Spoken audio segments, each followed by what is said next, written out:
Schoaf was swift to point out my personal experience. He said, let's learn from that. He said, Mr. Rohn, you've been working 6 years. I said, yes, sir. He said, how are you doing? I said, not very well. He said, I suggest you not do that anymore. What a swift analysis of my current situation. He said, couldn't we find out what happened the last 6 years so that you can alter the course the next 6 years? That had never occurred to me. He said, I'm telling you, we can learn so much from the last 6 that we can make the next 6 years totally different than the last 6. And that's exactly what he did for me. That second 6 years, my life so swiftly changed. It was absolutely incredible. At age 25, I was broke. At age 31, I was rich. And he said, Mr. Rohn, if you'll make these changes starting today, he said, the next 6 years of your life will be totally different than the last 6. I took him up on that. So now let me give you that promise. In case you have to leave early, here's the promise that changed my life for your notes. He said, if you will change, everything will change for you. If you will change, everything will change for you. Before I heard that promise, up until age 25, I used to go through the day with my fingers crossed, hoping things would change. Hoping my boss would change, hoping the company would change, hoping the weather would change, certainly hoping circumstances would change, hoping the wind would change, hoping the economy would change, something would change that would give me a better chance to have a better life. Then I found out that's not what needs to change. It's going to be like it's going to be. Politics are going to be like they're going to be. Unlevel playing field, it's going to be like it's going to be. Right? The races, the mix, it's all going to be like it's going to be. The difference is going to be you. But he said, if you will change, everything will change. But then he also gave me the warning. Here it is. If you don't change, nothing will change. And he said, the next 6 years of your life will be just like the last 6.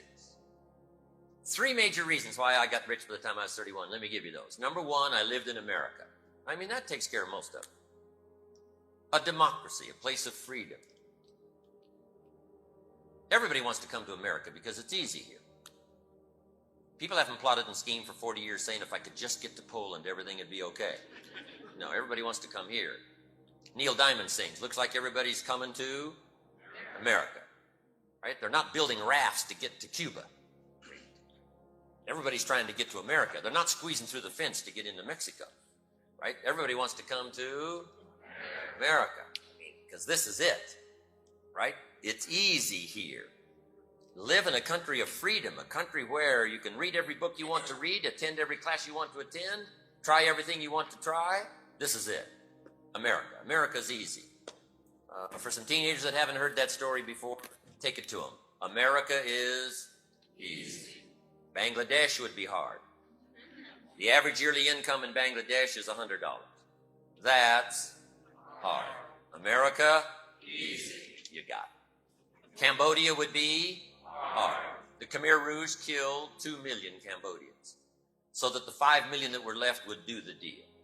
That's hard. America, easy. You got it already. In about 90 days, you can have that memorized. No problems here. I got rich by the time I was 31. Number 1, I lived in America. Here's number 2. I found opportunity. And that's what you're all about, opportunity.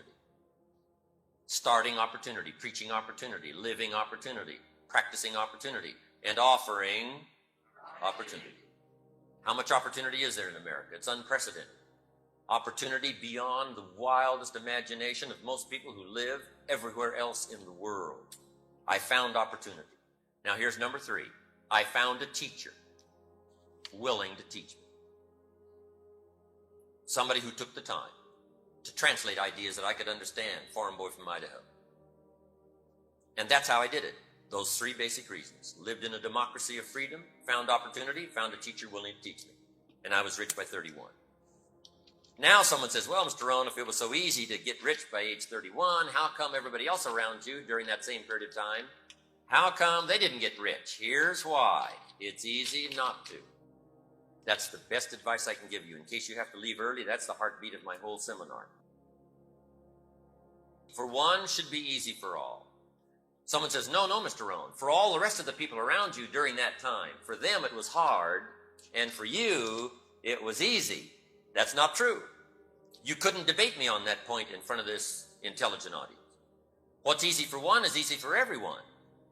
However, let me put it now in a philosophical phrase, since I tend to be a bit philosophical. Here it is. What's easy to do is also easy not to do.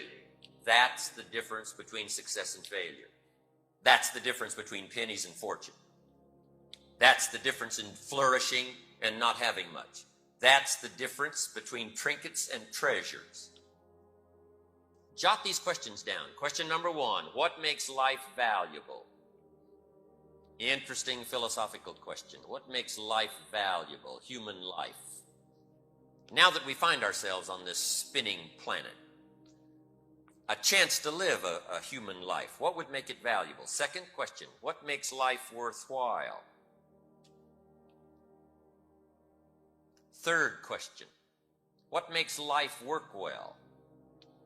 Good practical question.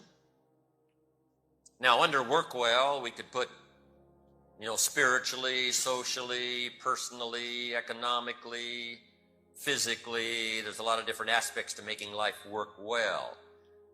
But that'll suffice, because those questions, I think, are very vitally important. What makes life worthwhile? What makes it valuable? What makes it work well? And all the aspects. If your life doesn't work well in some aspects, what would you fix? And I've got some good answers on that. There's usually about a half a dozen things that makes 80% of the difference.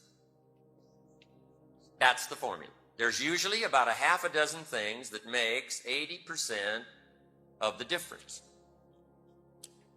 Now, what's interesting about this formula is it's not exactly half dozen, and it's not exactly 80%.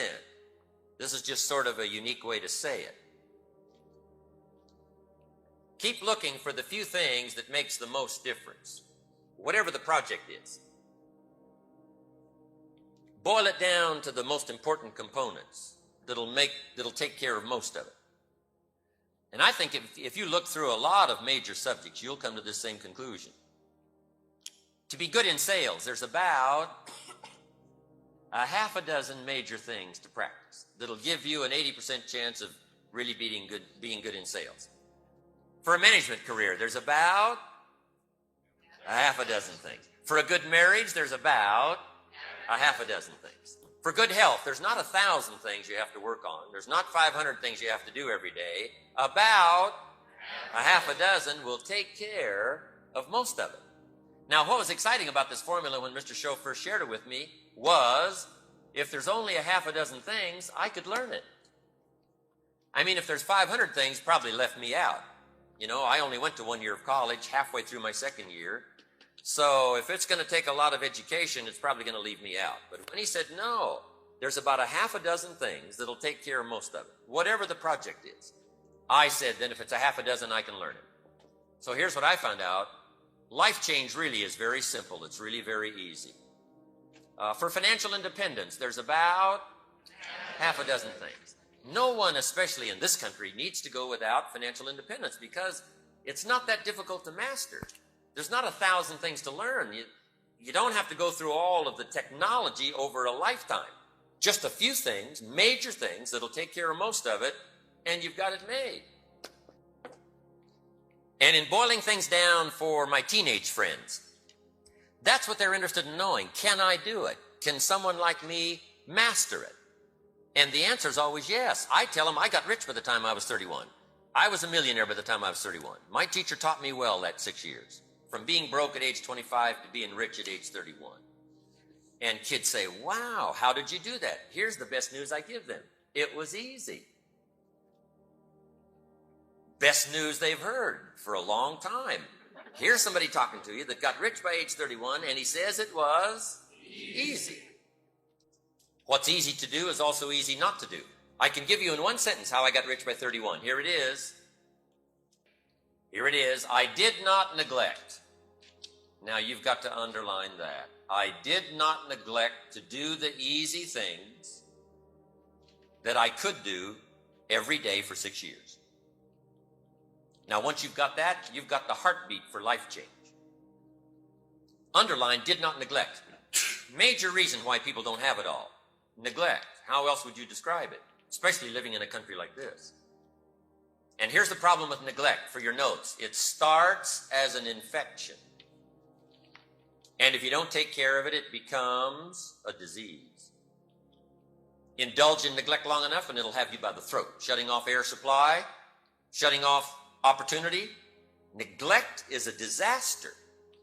Now here's the further compounding of the disaster. One neglect usually leads to another. Neglect to do wise things with your money, then you'll neglect probably to do wise things with your health. Neglect to do wise things with your health, you'll probably neglect to do wise things with your friendships. Neglect to do wise things with your time.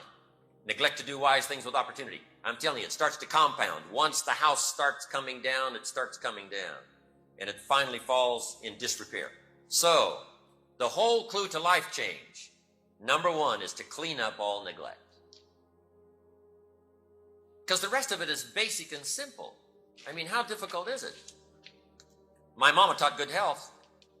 My mama extended her life, the doctor said, at least 10, 15, maybe 20 years by the study of good nutrition. And she passed it on to me, passed it on to my father. My father's 92, healthy as can be. I passed the big 5-0 a lot of years ago, healthy as I can be. I got 2 daughters, 34 and 35, completely healthy, all their lives. I got 2 grandkids, healthy as can be. Mama taught us about how many things? About a half a dozen things, I'm telling you. So the key is to not learn another 100 things. People aren't healthy because they know 1,000 things. No. People are healthy because, number one, they find out the half dozen things. That's number one, find out. And number two, do not neglect to practice. That's the whole key. I can't give it to you in any simpler form. Find out the half dozen things. Now, sometimes it takes a while to find those major things. We pick up 1 or 2 and then we let it go. Finally, we master it. But the rest of it is simply do not neglect. If you'll just start cleaning up neglect. Jot those little phrases down. Should, could, don't. Here's what we call that. Formula for disaster. And all you've got to do to start now the process of life change is start somewhere. And it doesn't even matter where. You can start with good health or you can start with something else. The key is to start by saying, I'm going to start the process in each category of finding by my own research. And that's why seminars are so valuable. That's why information is so valuable. That's why somebody willing to take the time to share is so valuable, is to help boil it down in some form to the half a dozen few things that takes care of most of it. And then let me get on with practicing it. And where you start doesn't matter. The process of life change can start with as simple a process as an apple a day, which means I'm on the road to cleaning up neglect. I'm going to walk around the block. I'm going to get the next book of my new library. I'm going to get a journal. Shove taught me to keep a journal. He said, don't just let ideas get by you. Don't trust your memory. If you're serious about really becoming an entrepreneur, if you're serious about affecting other people's lives, if you're serious about fortune, if you're serious about wealth and health, if you're serious, start collecting ideas. Go over them and review them. Then make them a part of your life and practice and don't ever look back. That formula helped change my life. Brought me to where I am today.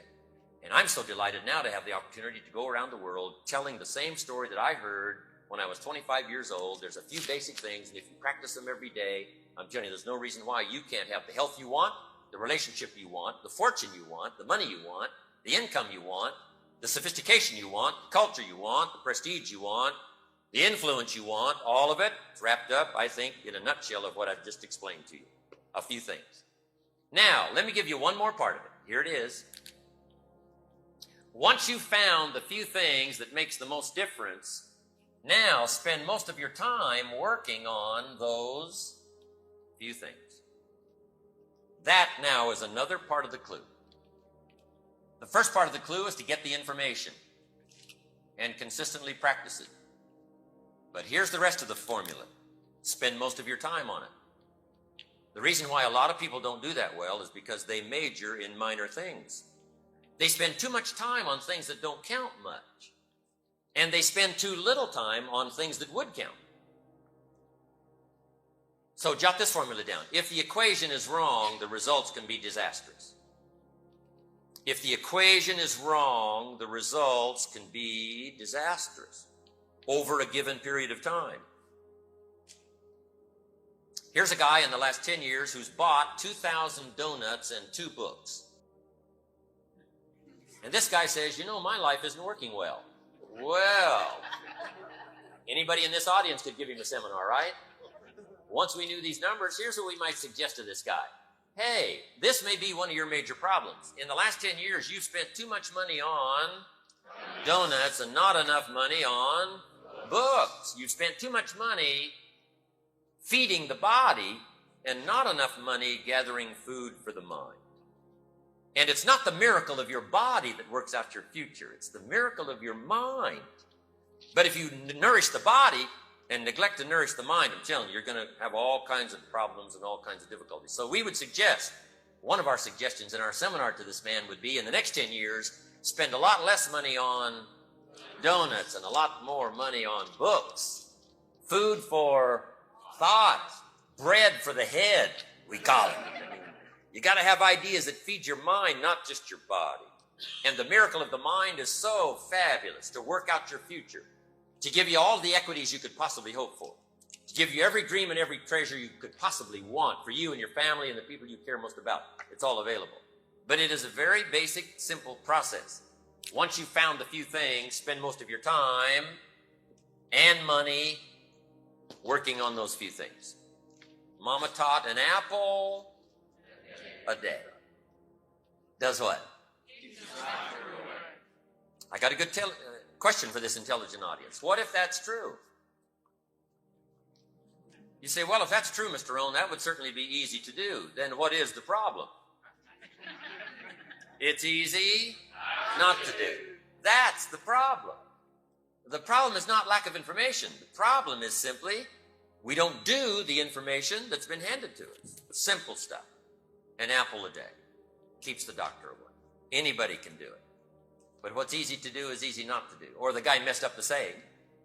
The guy says a Hershey bar a day. You say, no, you've been watching too much television. It's not Hershey bar, it's what? Apple. And if you lack the refined intelligence and you go for the Hershey bar instead of the apple, then you've got to put up with your own poor health. It's nobody's fault but your own. A few basics you won't practice, a few ideals you won't let them serve you, then you've got to put up with your own empty bank account, empty heart, empty soul, not enough vitality, not enough health. I'm telling you, anybody that wants to can rearrange all of that. And here's where life change starts. For your notes, I can't give it to you in any simple form. Here it is. It starts with an apple. Where else would you start if you wanted to improve your life? You don't need the exotic stuff, I'm telling you. You know, California's part weird where I'm from, right? They're teaching crystals, rub crystals, that'll do it. But they're teaching sleep under pyramids, that'll do it. California's part weird. California teaches, some of them are moving to Sedona, Arizona. I'm telling you, where the force fields come together. And if you can live where the force fields come together and rub a crystal and sleep under a pyramid, then you'll really be successful. But I'm telling you, you don't need that. Basic 1, 2, 3 stuff is what did it for me.